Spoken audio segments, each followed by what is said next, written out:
Hey guys, it's Jazz and welcome back to my channel. Today's canvases, I'm going to have two for you. This first one is a 10 by 20 inch canvas that I'm going to do a flip cup on. And I'm going to go through my colors real quick. So I've got Alizaron Crimson with a mix of a red purple. And I'm going to show you my paint specifically at the end of the video on the last clip. And then I've got a straight Alizaron Crimson with an iridescent medium, that's Liquitex. Dioxazine Purple is that purple you see up in the top right of the screen. Rich Gold, and then the real light pale gold color is a blend between mostly white, a little bit of pale gold, and some golden interference gold. And so I've got a blend between white and the pale gold all over the canvas, kind of surrounding my cup.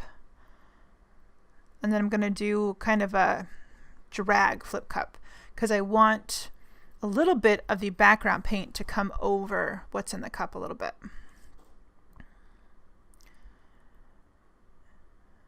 And I was loving these colors and how they came together. I thought it was absolutely beautiful. And this footage is sped up to be about 4 times as fast as real time for the sake of the video, so it's not hours long, and to kind of show you how the paint's moving. And as you do these, you'll learn how to manipulate the canvas to manipulate the paint. And I really loved what I had in there. I loved the layering, and I really liked how the white was kind of a shadow, if you will, over the purple on that bottom edge. So I didn't want to move this too much, but I wanted more color. So I just added more paint into the cup and poured it on. So this is kind of a combination between a pour and a flip cup. But I loved it. I absolutely love it.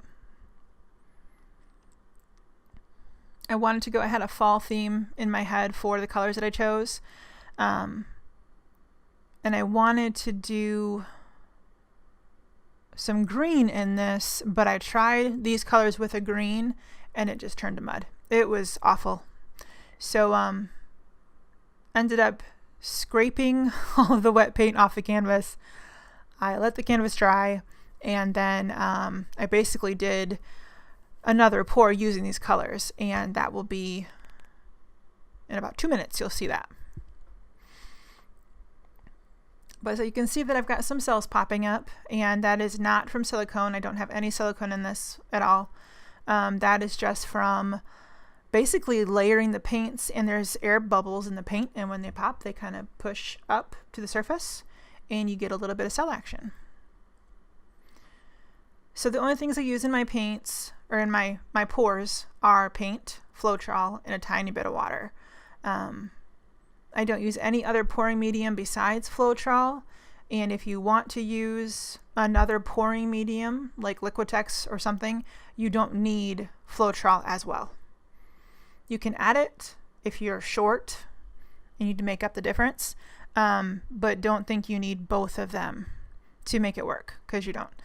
Floetrol is essentially a pouring medium. It's not called that because it's designed for house paint, but that's what it is. And it is much less expensive than something like a Liquitex. So this is my second canvas, and this is a 12 by 24. So you can see kind of the leftovers that I scraped off. And this is a pour rather than a flip cup. So it is a dirty cup, and then I've got some negative space. So I'm basically doing the same thing I did with the previous canvas. I've got the white and the pale gold that I'm putting on the top and bottom and spreading that out with my palette knife.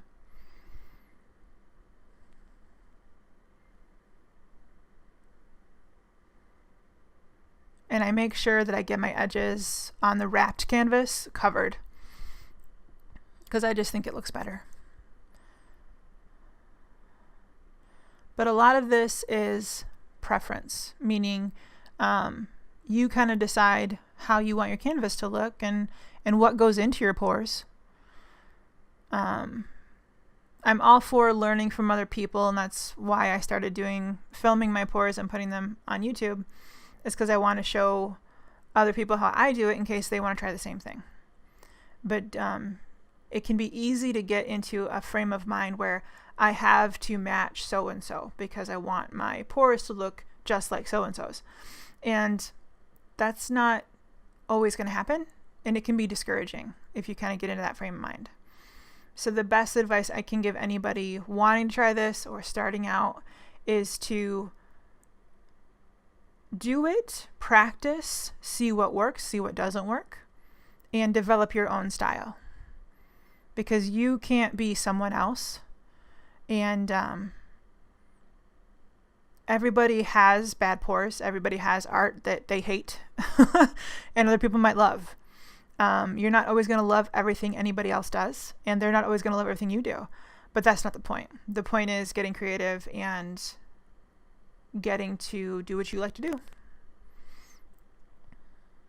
So back to the painting. I absolutely loved these edges that I got. It was like smoke almost is what it reminded me of. And I just thought it was fantastic. I loved all the negative space. I loved my purple streaks at the top, and it was just fantastic. I was so happy with how this was turning out.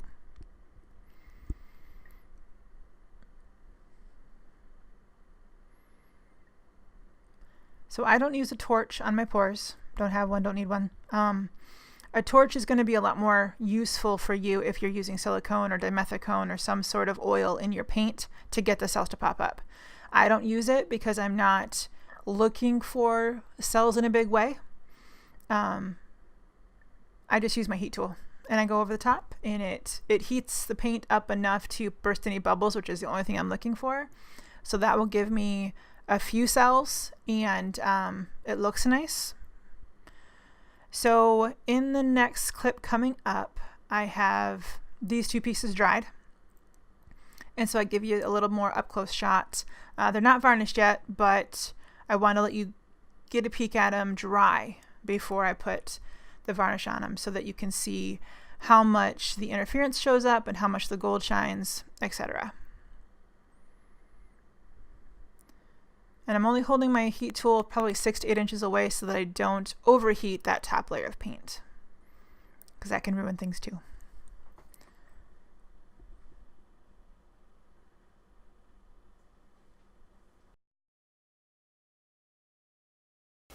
Okay guys, so here are the two finished pieces. These are dried but not varnished yet. I wanted to show the influence, I guess you'd call it, that the interference gold has in the paint. It's not a color that stands out, it just changes how the light hits it. So in this pour, I only use 4 colors. I have Alizaron Crimson from Liquitex, and then I have an Alizaron Crimson and purple mix. Now this is more of a red purple. It's almost like on a pinkish color, like a plum color, plum tone. So you've got kind of two ends of purple. You have more of the blue toned purple and more of the red toned purple. This one is more of a red toned purple versus dioxide purple. So you can see the difference in those. This has a lot more blue in it than this one does, but they're both labeled purple. So I have straight Alizaron Crimson, these two, Alizaron Crimson with touch of purple, and then I have a straight Dioxazine Purple. Then my gold is rich gold. Focus. And then for the white, I have pure white, and then I have this lighter golden tone you can see up in here. Now for that I mixed mostly white, a tiny bit of pale gold, and the interference gold. Now as far as I know, Golden is the only company that makes an interference gold or any interference colors. I want to say that there's 6 or 8 of them, and I get mine at Michael's. Only carries 2 colors in my area, this interference gold, interference blue, and that's the most expensive way to buy it. If you really want to get, these are expensive colors. So you're going to have to fork out a little bit to get the effects that these give. But the Golden is the only brand I've found that produces these. And to get them most, I won't say inexpensively because it's not inexpensive, but cost effective, is dickblick.com is the where I have found them without being completely out of reach in terms of cost. So you can use this straight, but you're not, I mix it just to get the most out of it. Focus.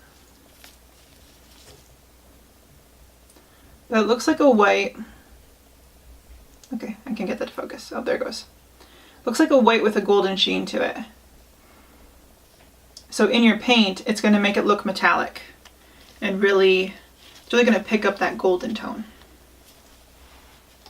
So, on to the paintings themselves. So this is a smaller 10 by 20 canvas.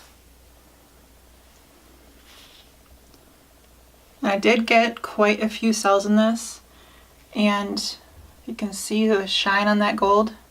Almost has taken on a bit of a copper tone to it, really bringing out that red in it. It's really gorgeous, and I love this right here. The gold swirled through those colors. And then in this white section, you can, the cells are like a bright red. Love that.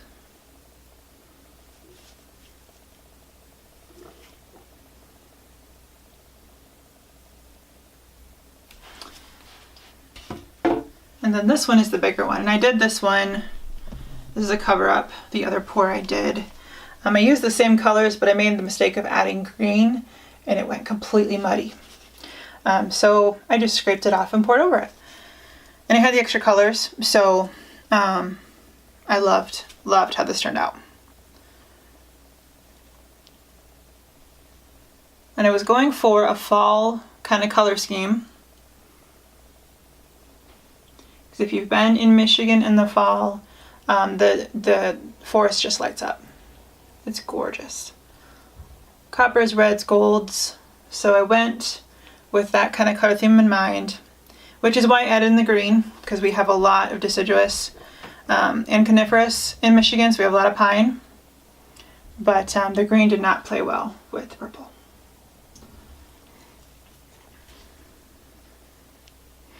So I did get a little bit of texture in the paint from the paint underneath it, but really I don't think it takes away from it at all. I really love these color striations that I got in here. Now this one did not sell up as much as the other one, but again, there is no silicone in any of my paintings so far. I think the cells pop up from the layering of the paint in the cup, and then I think the Floetrol might have something to do with it too, but I'm not sure.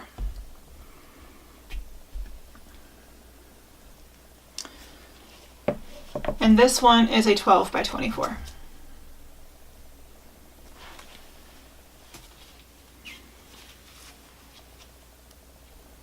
And I love how different they look when they're essentially poured with the same technique. So your negative space on top and bottom, and then your pour down the middle, and you get different results every time. So yeah, there's the pieces. Thank you guys so much for commenting and liking and sharing and subscribing. Helps me out so much, and it's really an encouragement to anybody that puts their work on the internet for anybody to see that people are enjoying it. So thank you, I appreciate that very much. And we will catch you guys on the next pour. Have a great day. Bye-bye.